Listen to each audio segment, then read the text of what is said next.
Salve, salve galera! Tudo bem com vocês? Gilberto Leite por aqui mais uma vez.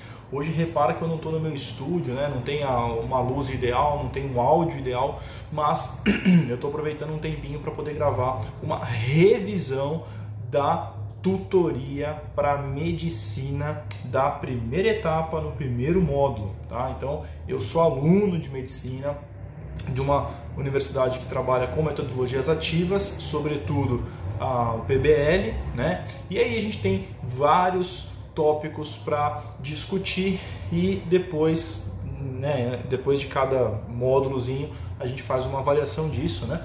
Então a ideia desse vídeo na verdade é para estruturar um pouco o raciocínio.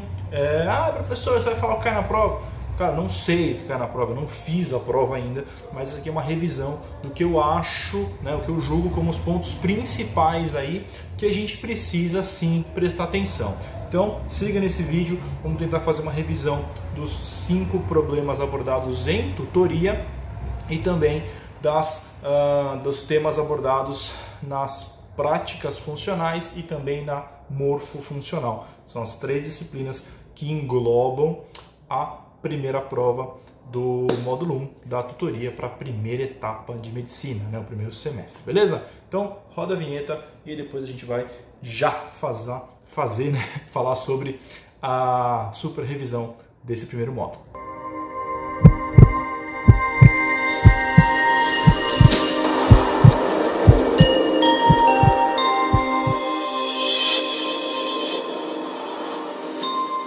Show! Então assim, a gente tem dentro da tutoria, e a ideia desse vídeo é que você possa colocar ele aí na velocidade aumentada e otimizar o seu tempo, tá? Então, se você é estudante de medicina como eu, você deve estar sofrendo horrores aí com essa gestão do tempo, tá? Então, na tutoria a gente teve 5 problemas. Os 5 problemas foram, primeiro, sobre metodologias de ensino, depois a história da medicina, o terceiro sobre medicina baseada em evidência, tive um pouquinho sobre estudos científicos, o quarto sobre a Política Nacional de Atenção Básica, sobretudo a estratégia de saúde da família, composição das equipes, a área de escrita e tudo mais, e o quinto problema foi ética e política nacional de humanização. Óbvio que dentro de cada problema a gente teve um cerne muito maior de coisas acontecendo. A ideia aqui é só listar o que a gente vai falar nesse vídeo, tá? Depois, na parte morfofuncional, planos e eixos, o esqueleto, todos os 206 ossos do corpo, ou alguns mais, enfim, né? Contar os sesamoides. Tecidos básicos fundamentais, com ênfase ao epitélio, tá? Então é sobre isso que a gente vai discutir aqui hoje, sobre essas ideias. E as práticas funcionais, a gente falou sobre biossegurança, pipetagem e cromatografia. Então, como eu disse, esse vídeo não tem grandes efeitos visuais, não tem edição, nossa, super legal como a gente costuma fazer nos outros vídeos, mas é uma ideia que você aperte o play enquanto você está no metrô, enquanto você está caminhando, enquanto você está no trânsito e possa ouvir esse conteúdo e coloca aí pra gente nos comentários. Poxa, não, eu acho que faltou abordar tal coisa que é muito importante, talvez caia na prova, ou que caiu nas minhas provas, né, anteriores, enfim. Então, vamos construir o conhecimento, tá? Não sou, nem quero ser o dono do que vai cair na prova. Eu não fiz a prova ainda, deixando isso muito claro, mas eu, vou compartilhar com vocês um pouco dos meus estudos e que acho que podem ser úteis para vocês. E também, tá uma barulheira aqui na rua aqui, mas beleza. Bem, vamos lá então? Ó, falando sobre PBL, né, que é a metodologia ativa escolhida, né, pela universidade que eu ingressei, tá bom? Universidade aqui de São Paulo, capital. Bom, então a gente tem dentro das metodologias ativas várias ferramentas, tá? Então as mais importantes não só para a medicina como para qualquer outra área da educação são o PBL, que é nada mais nada menos do que o aprendizado baseado em problema, né? Então a gente cria problemas, né? Os tutores criam problemas e os grupos de tutoria é que se organizam para tentar resolver esse problema, e isso segue um rito que a gente vai discutir agora. Depois a gente tem as gamificações, sala de aula invertida, ensino híbrido, Temos a metodologia hands-on, que já é mão na massa, muita prática e pouco diálogo. Seminários, fóruns de discussão, que aí vão estar dentro de um TBL, né, o Team Based Learning. A gente tem pesquisa de campo, que a gente acaba fazendo muito isso na medicina, por exemplo, dentro da UBS. O próprio storytelling, né, que é uma outra atividade que a gente vai ter que desenvolver também dentro da nossa universidade. E a ludicidade, deixar isso um pouco mais lúdico, palatável para quem está tentando digerir um conteúdo mais difícil, mais denso, né? Por enquanto a gente ainda está muito no beabá, mas depois vai ficando mais complicado. Provavelmente a gente vai trabalhar conceitos lúdicos também. É importante saber os benefícios dessa metodologia ativa, né? Então a gente vai aprender a aprender, né? Até pouco tempo atrás a gente tinha uma frase, uma frase célebre do filósofo Mário Sérgio Cortella, que dizia assim: aula, né, e estudo não são a mesma coisa, como são antagônicos entre si. Então, se você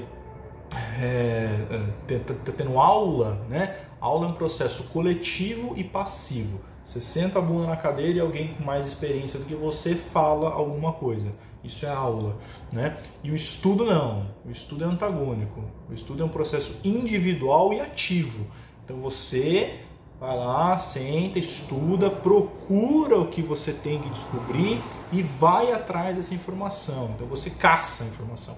A metodologia ativa, ela mescla muito bem essas duas oportunidades. Você tem um espaço, né, de tempo para poder fazer essa busca ativa e depois você desenrola esse saber através de uma metodologia que é a PBL, né? Então, o aprendizado significativo, ele traz uma aplicação para aquele conteúdo que você está vendo. Isso é muito legal. Você tem muito mais autonomia e aí com grandes poderes vem grandes responsabilidades. Você vai ter um problemão ali para você poder resolver. E se você não resolver, ninguém vai resolver por você, é só você mesmo, tá bom? Então, foco na resolução de problemas, você é o protagonista, isso aumenta a sua autoconfiança, né? Ou deveria aumentar, pelo menos. Tem gente que dá uma travada, mas depois tem que encaixar, porque senão reprova, não tem outra alternativa, tá? O senso de trabalho em equipe, afinal de contas, você não você está dentro de um grupo ali, né? Você não está fazendo a sua anotação, está desenvolvendo um raciocínio como um todo. Senso crítico, a empatia. Então, vários valores aí são desenvolvidos durante essa metodologia. Tá? Eu estou indo para baixo da hora porque eu estou literalmente colando aqui para poder fazer essa breve revisão. Tá? Então, o PBL, né, a metodologia do Problem Based Learning, né, então aprendizado baseado em problema, ele vai trazer 7 etapas. Isso é fundamental que você saiba, tem que estar na ponta da língua isso daí. Provavelmente vai ser questão de prova, porque é uma metodologia nova e que está em expansão aí, né? Então, ela sempre vai ter a leitura de um problema. A gente vai, em grupo, eleger alguém para poder ler todo o texto do problema ali. Depois a gente vai elencar as palavras-chave e que a gente tem dificuldade, montar um glossário mesmo, né? O que significa, sei lá, hipófise? Aí você vai lá e anota. O que significa hipófise? Eu nunca vi isso na minha vida. Acabei de sair do ensino médio lá, não aprendi isso em lugar nenhum. O que significa? Então esse glossário vai ser feito, a gente faz uma leitura pausada, né? E para essa leitura pausada a gente monta um mapa. Na hora de montar esse mapa, a gente vai desenvolvendo ali o problema do problema. Mas o que é a grande questão do negócio? Qual que é? Esse aqui é o probleminha aqui, entendeu?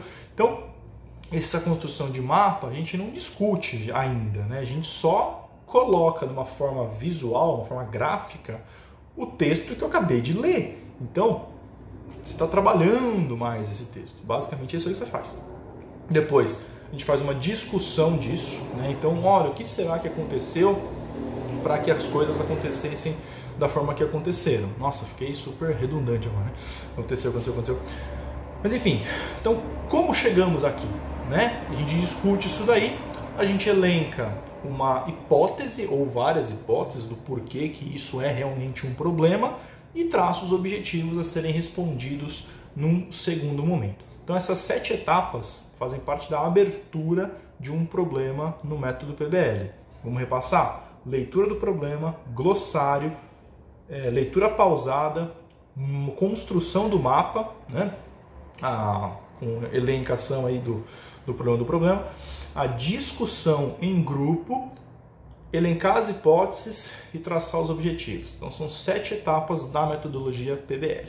Lembrar que para o PBL dar certo, a gente sempre precisa ter um coordenador, e ele precisa ter voz de comando, porque senão fica uma zona, e tem que ter um relator, alguém que vai estar lá na lousa, colocando todas as informações que a gente está discutindo, que a gente está falando em grupo. No texto, a gente tem outros 2 conceitos que precisam ser lembrados. Os distratores, né, que são aqueles assuntos supérfluos que não fazem o menor sentido, mas que estão ali para confundir, não fazem parte do problema, mas eles estão ali para confundir, distrair a pessoa, né? Daí o nome distrator. E os disparadores, né? Então esses sim, esses são os objetivos que eu preciso focar. Nossa, isso é um problema de saúde pública, pô, isso é um disparador importante. O que eu preciso descobrir com relação ao problema de saúde pública, tá? Então, só para você ter uma noção, a gente tem estas metodologias que vão trabalhar muito, né, com a pirâmide de aprendizado de William Glasser, né? Então, a pirâmide do aprendizado de Glasser, ela traz para a gente as metodologias como ensinar, praticar e conversar como sendo metodologias ativas, onde a gente aprende muito mais. Então ali a gente aprende mesmo, a gente consegue de 70%, 80%, 95% de aprendizado através dessas metodologias. E agora, o ver e escutar, que é o que você está fazendo com esse vídeo agora. Ou apenas ver, né? Então uma coisa visual, um mapa mental, e aí vem a ideia de construir um mapa quando a gente está fazendo a metodologia PBL. Você apenas escutar, né? Então não está vendo eu falar nada, mas está ouvindo tudo que eu estou falando, ou tudo que os outros estão falando, enfim, né? Os podcasts da vida.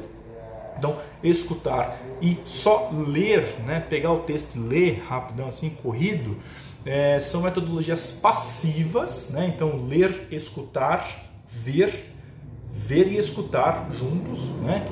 Que é uma aula tradicional, por exemplo, não conseguem passar de 50% de margem de aprendizado. Isso segundo a pirâmide de Glasser, tá ok? Então isso é importante, saber que as metodologias ativas, elas têm base científica para serem consideradas mais eficientes no processo de aprendizado. Não é porque é legal, não. Todo mundo é bonzinho, não.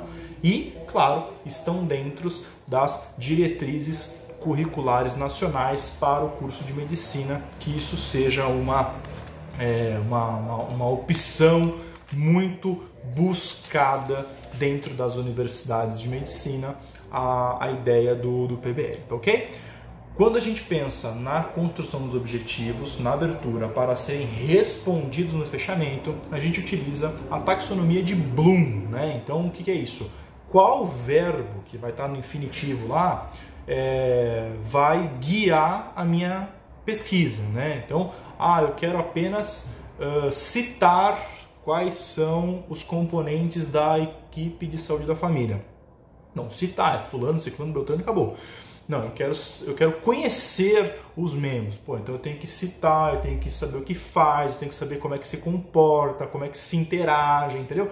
Então qual verbo a gente vai estar utilizando para poder fazer o link, né, com o tamanho da pesquisa que eu vou ter que desenvolver, beleza? Se liga no próximo vídeo que a gente vai falar da resolução aí dos demais problemas.